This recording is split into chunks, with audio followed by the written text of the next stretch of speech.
Horror कहानियां थी। Haunted बस। निकिता, लोगों का कहना है कि कुछ महीने पहले इसी तरह अंधेरी रात में एक नीली बस के अंदर कुछ बदमाशों ने एक जवान लड़की की हत्या कर दी थी। इस बस का रंग भी नीला है। कहीं ये वही बस तो नहीं? करीब 11 बज रहे थे। सड़क पर इक्का तुक्का गाड़ियां चल रही थी। अपनी नाइट शिफ्ट खत्म करके शीला और निकिता बस स्टॉप पर खड़ी थी। आज तो हमें बहुत देर हो गई। पता नहीं घर जाने के लिए हमें कोई साधन मिलेगा भी या नहीं। अगर कोई साधन नहीं मिला तो कहीं रात इसी बस स्टॉप पर ना बितानी पड़े। अपनी काली जुबान बंद कर। जब देखो तब उल्टी बातें ही करती है। अरे कुछ देर रुक जाना, कुछ ना कुछ मिल ही जाएगा। लेकिन काफी देर तक इंतजार करने के बाद भी उन्हें कोई बस नहीं मिलती।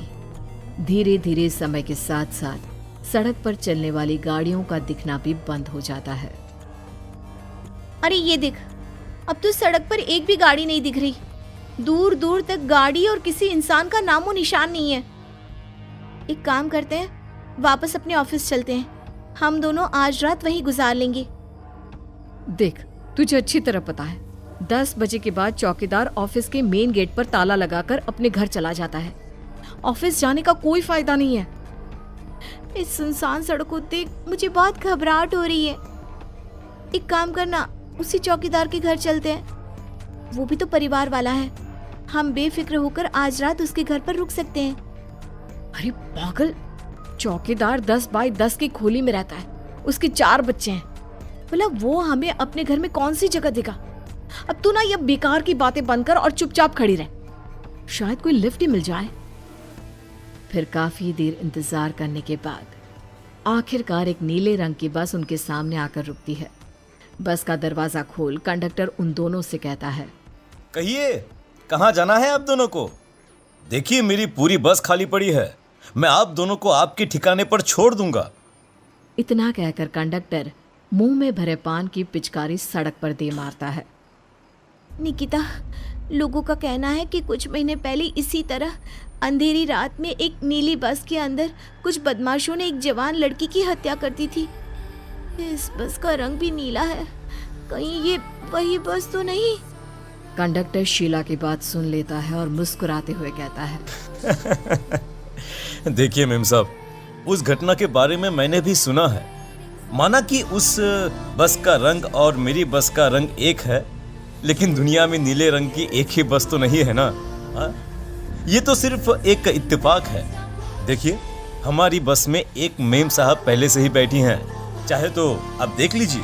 निकिता गर्दन उठाकर देखती है तो बस के पीछे वाले हिस्से में एक लड़की कंबल ओढ़े बैठी हुई थी। सही तो बोल रहे हैं भैया, बस में पहले से एक लड़की बैठी है। चल अब हम भी बैठ जाते हैं, वैसे भी बहुत देर हो गई है। अरे ठहर जाना निकिता, मुझे डर लग रहा है। अरे तुझे इतना ही डर लग रहा है तो तू यहीं खड़ी रहे, मैं तो चली। अरे तुम मुझे छोड़कर कहाँ जा रही है? मैं भी चलती हूँ। दोनों बस में जाकर बैठ जाती हैं। देखते ही देखते ड्राइवर बस को तेज रफ्तार में चलाना शुरू कर देता है। तभी शीला की नजर पीछे वाली सीट पर अकेली बैठी लड़की पर पड़ती है। उस लड़की की लाल आंखें और उसका आधा जला हुआ चेहरा देखकर शीला घबरा जाती है। सुन निकिता, हमारे पीछे जो लड़की बैठी है ना, उसकी आंखें एकदम खून की तरह लाल और चेहरा किसी चुड़ैल की तरह डरावना दिख रहा है। अरे छोड़ ना, कौन कैसा दिखता है, मुझे इन सब बातों में कोई दिलचस्पी नहीं है। मैं थोड़ी देर झपकी लेना चाहती हूँ, इसलिए अब तू अपनी बड़बड़ बंद कर प्लीज। बेफिक्र निकिता अपनी आंखें बंद करके बैठ जाती है। दूसरी ओर बस जंगल के रास्ते में पहुंची है। चारों तरफ घना अंधेरा और साथ ही जंगल में मौजूद जंगली जानवरों की डरावनी आवाजें शीला को और भी ज्यादा डराए जा रही थी। थोड़ी ही देर में बस एक बरगद के पेड़ के पास से गुजरती है। तभी अचानक बरगद की डाल पर बैठी एक बिल्ली कूदकर खिड़की के रास्ते शीला की गोद में आ गिरती है। मर गई रे, बचाओ मुझे, कोई बचाओ। शीला के चिल्लाने की वजह से निकिता की आंख खुल जाती है और वो भी घबराकर इधर उधर देखने लगती है। तभी पीछे वाली सीट पर बैठी लड़की उठकर शीला के पास आती है और बिना कुछ कहे उस बिल्ली को शीला की गोद से उठा, उसे सहलाते हुए अपनी गोद में लेकर वापस अपनी सीट पर जाकर बैठ जाती है। अरे शीला, तू तो बहुत ही डरपोक है, जरा जरा सी बात पर उछल पड़ती है। मैं कल से अकेले ही सफर करूंगी। अरे मैं क्या करूं? वो बिल्ली अचानक मेरी गोद में आ गिरी। अपनी बकवास बंद कर और मुझे चैन से सोने दे। इस तरह शीला को डांटकर निकिता फिर सो जाती है, पर तभी अचानक एक झटके से ब्रेक लगाकर ड्राइवर बस को रोकता है। शीला खिड़की से बाहर झांक कर देखती है तो उसे सड़क के किनारे एक काला आदमी खड़ा दिखाई देता है। उसकी बड़ी बड़ी दाढ़ी और अजीब से कपड़े देखकर शीला को घबराहट होने लगी। क्या हुआ ड्राइवर भैया? आपने बस क्यों रोक दी?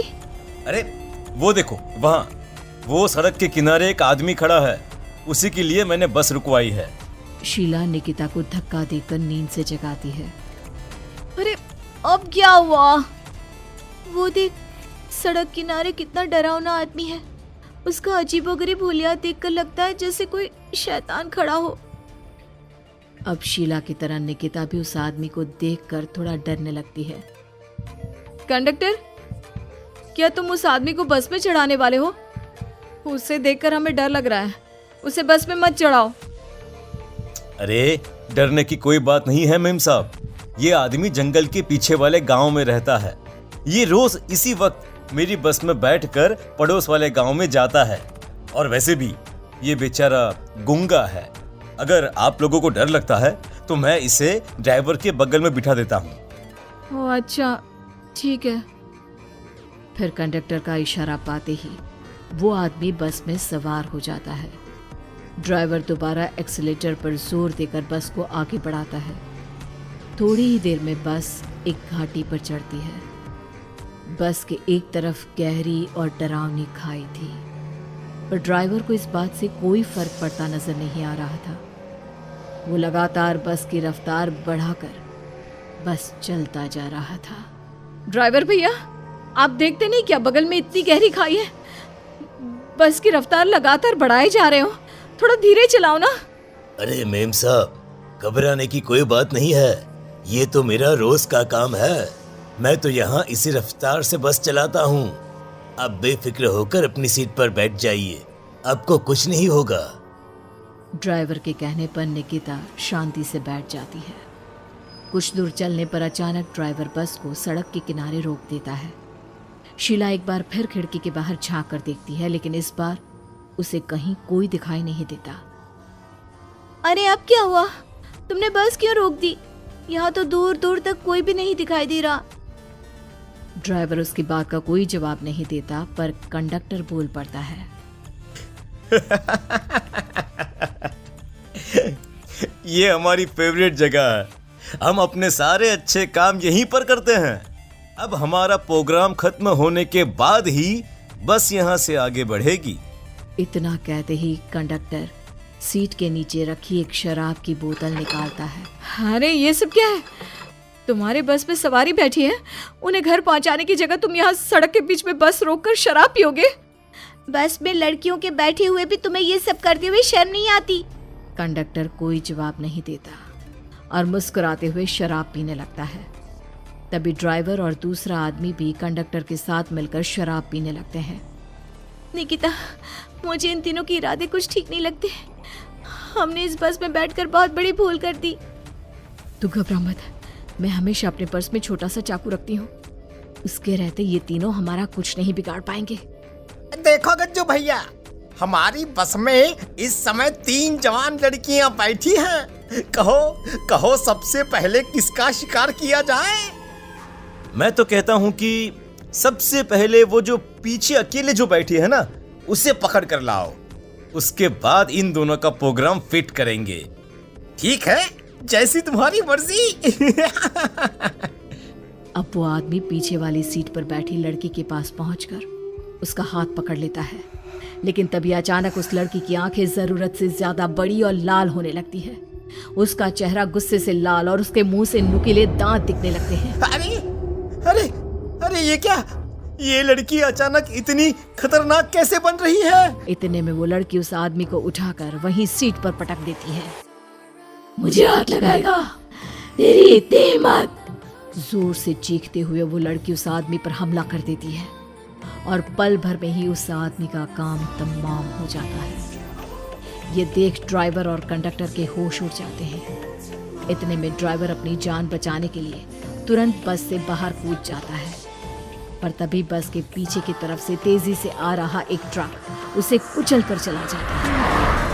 एक ही पल में अपने दोनों साथियों की मौत देख अब कंडक्टर के हाथ पैर कांपने लगते हैं। ये सब देख निकिता और शीला के भी होश उड़ जाते हैं।